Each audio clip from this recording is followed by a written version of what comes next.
ETF index mutual funds నేర్చుకుని stock మార్కెట్లో రాణించాలనుకుంటున్నారా? వెంటనే ఈ నెంబర్కి కాల్ చేయండి.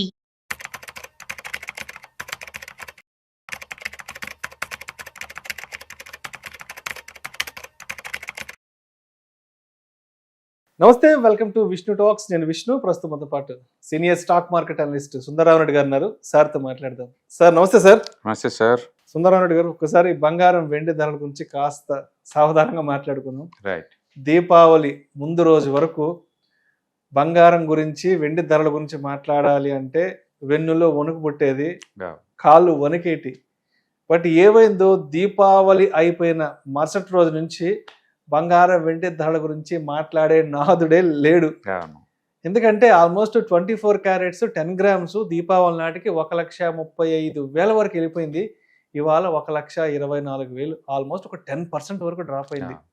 వెండి విషయానికి వస్తే దీపావళి రోజు నాటికి 2 లక్షల వరకు టచ్ అయిపోయింది. ఏది గోల్డ్ బార్స్ ఉన్నాయి కదా, ఒక్కొక్కరు రిటైల్ మార్కెట్ లో 2 లక్షలు పెట్టి కొన్నారు. ఇవాళ 1,50,000 వచ్చేసింది. అంటే ఒక 15% పైనే డౌన్ అయింది. అసలు దీపావళి ముందు ఏం జరిగితే అంతలా పెరిగాయి, దీపావళి తెల్లవారుజాము నుంచి ఏం జరగడం వల్ల ఇంతలా తగ్గాయి, రీజన్స్ ఏంటి అసలు? బేసికల్ గా గోల్డ్ అనేది ఇంత ముందు రోజుల్లో ఒక హెడ్జింగ్ లాగా వాడతారు, ఒక అసెట్ డైవర్సిఫికేషన్ కోసం వాడతారు. బట్ గోల్డ్ ఎప్పుడైతే మంత్లీ 10% 15% చొప్పున పెరగడం స్టార్ట్ అయిందో అంటే స్పెక్యులేటర్స్ ఎంటర్ అయ్యారు.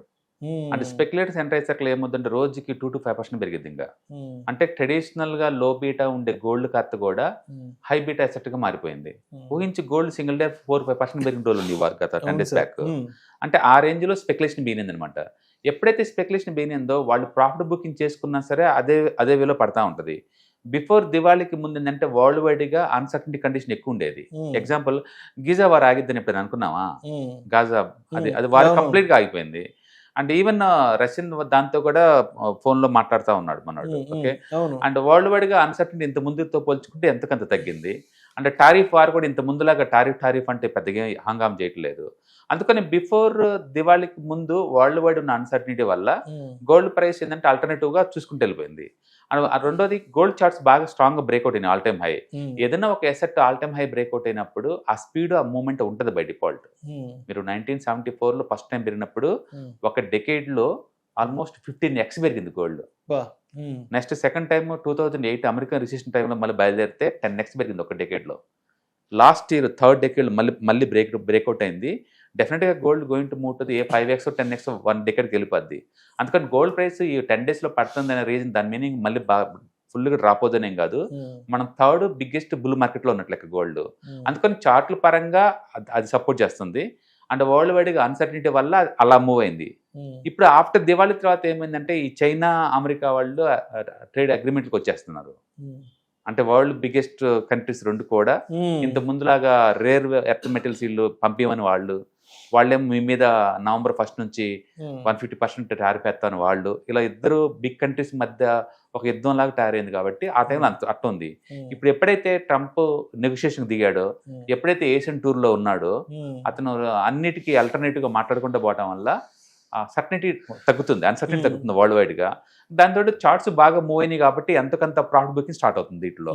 అంటే అమెరికాలో ఈ ఫెడరల్ వడ్డీ రేట్లు తగ్గిస్తున్న మాట నిజమే కానీ బట్ ఆ న్యూస్ ఆల్రెడీ ఇన్బుల్ట్ అయిపోయింది. దాంతో ఇప్పుడు కొత్తగా వరల్డ్ వైడ్ గా అన్సర్టనిటీ న్యూస్ ఏం లిస్ట్ లేనప్పుడు ప్రాఫిట్ బుకింగ్ కంపల్సరీ. అందులో ఆ రేంజ్ లో మూవ్ అయిన తర్వాత ఇంకా కంపల్సరీ. అండ్ ఊహించు October 17th నుంచి August 17th నుంచి October 17th జస్ట్ 2 months లో 37% పెరిగింది గోల్డ్. ఆ స్పీడ్ చూడండి. న్యాచురల్ గా అంత స్పీడ్ పెరిగినప్పుడు ప్రాఫిట్ బుకింగ్ కూడా అదే స్పీడ్ తో ఉంటది. కాబట్టి గోల్డ్ లో ఇప్పుడు పడ్డ స్పీడ్ సపరేట్ మనం చూడలేము. అంతకుముందు బాగా పెరిగింది, ఇప్పుడు బాగా ప్రాఫిట్ బుక్ జరుగుతుంది. మనం అలా అనుకోవాలా. ఏదైనా కానీ గోల్డ్ కనుక 1,10,000 ఆ టైంకి వచ్చారనుకోండి, మళ్ళీ సెంట్రల్ బ్యాంక్స్ కొనడానికి అడుగు పెడితే మనలో కొనడానికి కూడా రెడీ అవుతుంటారు. కాబట్టి ఆ ప్లేస్లో ఆగే ఛాన్స్ ఉంది. రైట్. అయితే ఇవాళ గోల్డ్ ఈటీఎఫ్లకి సంబంధించి కూడా మంచి మంచి ఆర్టికల్స్ వచ్చాయి. గోల్డ్ ఈటీఎఫ్ రిటర్న్స్ లాస్ట్ అంటే లాస్ట్ 4-5 years నుంచి అవును. అసలు ఎంత మేర గోల్డ్ ఈటీఎఫ్లు రిటర్న్స్ వచ్చాయంటే కూడా మనకు రకరకాల ఆర్టికల్స్ కూడా వచ్చాయి. అవును.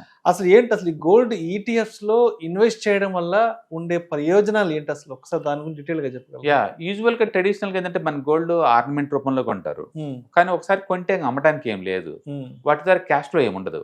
ఓకే, అంటే నెట్వర్త్ పెరిగిద్ది ఓవరాల్ వేల లెక్కేసుకుంటే, బట్ క్యాష్ ఫ్లో నిల్లు ఉంటుంది. అదే మీరు ఈటీఎఫ్ లాగానో మ్యూచువల్ ఫండ్ లాగానో కొన్నారనుకోండి ఇదే గోల్డ్ని, అప్పుడప్పుడు మనం ప్రాఫిట్ బుక్ చేసుకోవచ్చుగా, మళ్ళీ అలా డిప్ అయినప్పుడు మళ్ళీ కొనొచ్చు కదా, మళ్ళీ పెరగంగా నమ్మేయచ్చు కదా, ఇట్లా మీకు ఎంతకంత క్యాష్ ఫ్లో క్రియేట్ చేస్తుందన్నమాట. అందుకని ఈ మధ్య కాలంలో ఈటీఎఫ్ చాలా పాపులర్ అయిపోయింది.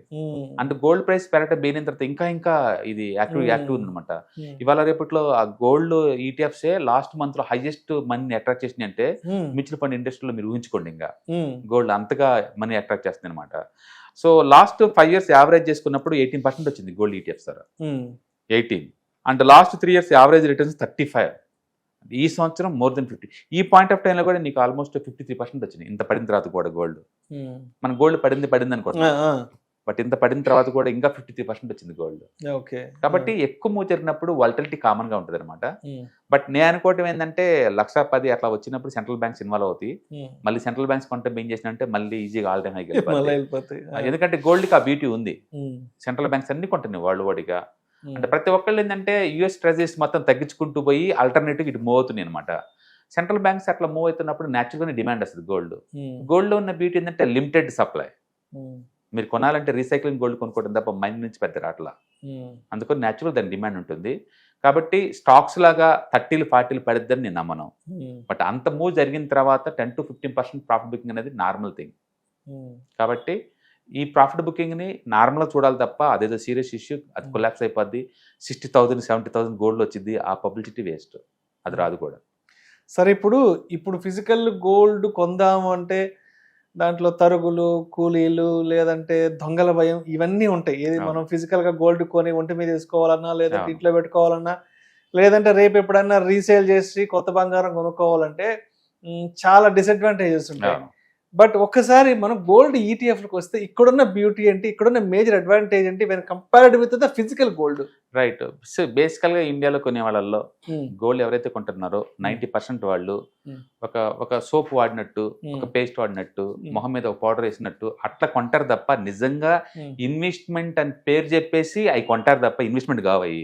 ఎందుకంటే ఇన్వెస్ట్మెంట్ అంటే ఏంటంటే రేట్ ఆఫ్ రిటర్న్ వస్తుంటే అమ్ముతుండాలి, నువ్వు ఎంతకంత దాన్ని ఎంజాయ్ చేయాలి, రిటర్న్స్ ని ఎంజాయ్ చేయాలి, అందుకే క్యాష్ ఫ్లో ఉండాలంటుంది. అందుకని ఫిజికల్ గోల్డ్ లో క్యాష్ ఫ్లో ఉండదండి, అది జస్ట్ మెడల్ వేసుకున్న ఆర్నమెంట్ అంతే. ఒకప్పుడు 2,000, ఇప్పుడు 2 లక్షలు అంతే. అప్పుడు నీకు వచ్చిందేమో చెప్పండి, ఏదైనా క్రైసిస్ వస్తే అది లాస్ట్ ఛాన్స్ అది అమ్మటానికి, అంతే కదా, ముందైతే అమ్మవు కదా.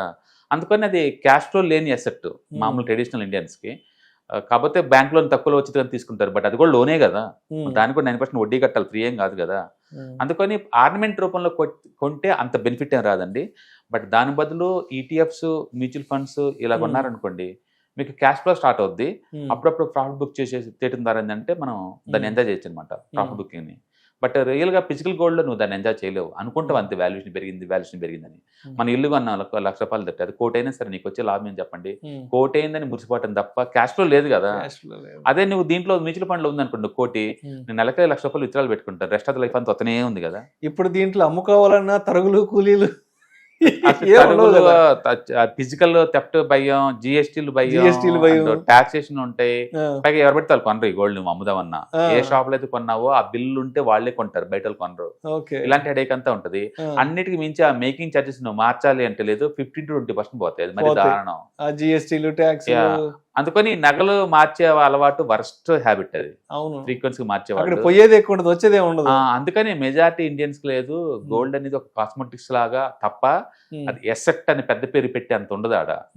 ఎసెట్ అంటే లేదు, క్యాష్ ఫ్లో ఉండాలి కంపల్సరీగా.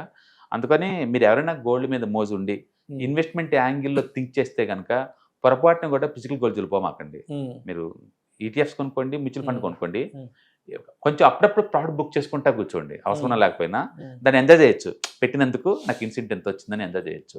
అదే ఏదైనా ఇంట్లో మ్యారేజ్ ఉంది, పాపకి ఇద్దాం అనుకున్నా అలాంటప్పుడు పెట్టచ్చు, కానీ దానికోసం చెప్పేసి జీవితంలో ఒక యజ్ఞం లాగా ఇప్పటి నుంచి కూడబెట్టడం అనేది it not worth at all. But again ఇండియాలో ఏంటంటే గోల్డ్ ఒకటి హౌస్ ఒకటి సెంటిమెంటల్ అయ్యి వాటికి ఎకనామికల్ వాల్యూ ఎవరు చూడరు, సెంటిమెంటల్ వాల్యూ ఒకటే చూస్తారు.